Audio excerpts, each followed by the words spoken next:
మనం పొందుకోవాలి. దేవుడు అన్నీ కూడా మనకు సమృద్ధిగా ఇచ్చాడు.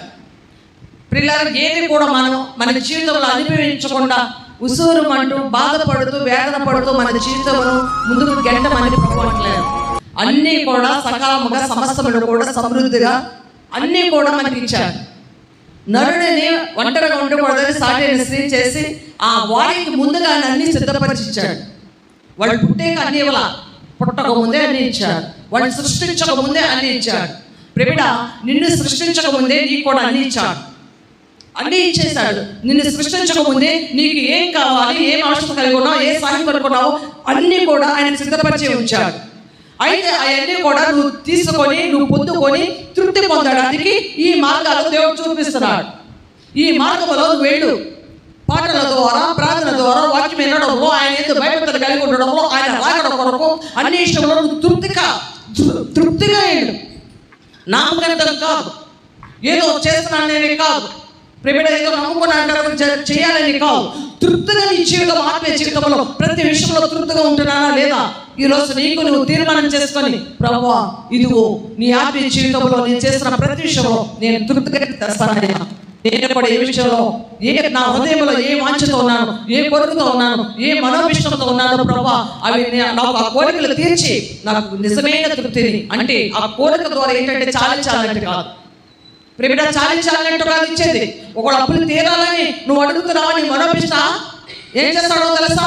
అప్పులు తీరేలాగే కాదు, ఇచ్చేలాగా చేస్తాడు. అమ్మా, జాబ్ కొరకు ఎదురు చూస్తున్నావా? చాలించాలంటే నీ కుటుంబం వెళ్ళేలా కాదు, అందరికంటే ఉన్నత స్థానంలో పెట్టే జాబ్ ఇస్తాడు. అమ్మా ప్రేమిడ, ఒకవేళ వివాహం కాలేదని బాధపడుతున్నావు, అందరూ సంతోషించేలాగే మంచి వివాహం చేస్తాడు. నువ్వు అంత తృప్తిలోకి రావాలంటే ముందు ఈ తృప్తిలోకి వచ్చే. దేవుడు ఏం నేర్పిస్తున్నాడు, ఎందులో నువ్వు తృప్తి పొందాలని దేవుడు తెలియపరుస్తున్నాడు. ఈ తృప్తిని ఎదుగుతే నువ్వు వెతుకుతున్నా నీ వెనకాల చేస్తాయి. మా ఏ తృప్తిని వెంబడిస్తున్నావు? ఏ తృప్తిని వెంబడించాలి మనం? ఏది తృప్తికర జీవితం అని మనం దేన్ని వెంబడిస్తున్నాం? ప్రేమిడ, దేన్ని వెంబడించాలి? ప్రభు చూపించిన ఈ తృప్తిని నువ్వు వెతుక్కుంటూ వెళ్ళు. దేవుని వాక్యం ద్వారా మాట్లాడుతున్న పరిశుద్ధాత్మ దేవుడు నీతో మాట్లాడుతున్నాడు. ఏ విషయంలో అయితే దేవుడు మాట్లాడాడో తృప్తికరమైన జీవితం కోసము ఆ వాక్యము ద్వారా, పాటల ద్వారా, ప్రార్థన ద్వారా, దేవుని భయభక్తుల యందు, విశ్వాసంలో, నిరీక్షణలో, నూతన జీవితంలో, నూతన జన్మ విషయంలో నువ్వు ఎప్పుడైతే తృప్తిగా నువ్వు ముందుకు వెళుతున్నావో ప్రేమిడ, నిజంగా నువ్వు కోరుకుంటున్న జీవితంలో ఏదైతే పొందుకోవాలో తృప్తిగా అనుకుంటున్నావో అది నీ వెనకాల తప్పకుండా వస్తుంది. నిన్ను ఎత్తుకుంటూ అదే వస్తుంది. నువ్వు వెతుక్కుంటూ వెళ్ళేది వెళ్ళు, నిన్ను వెతుక్కునే చేయని వెనకాలే వస్తాయి. అటువంటి తృప్తి ఈరోజు ఏ విషయంలో అయితే తృప్తిగా మేము ఉండాలని కోరుకుంటున్నారో అటువంటి విషయంలో దేవుడు తప్పకుండా అడుగు వాని కంటే, ఊహించిన వాని కంటే అత్యధికంగా తృప్తిగా దేవుడు దయచేయును గాక. ఆమేన్. మాకు వచ్చి ప్రార్థిస్తున్నాం.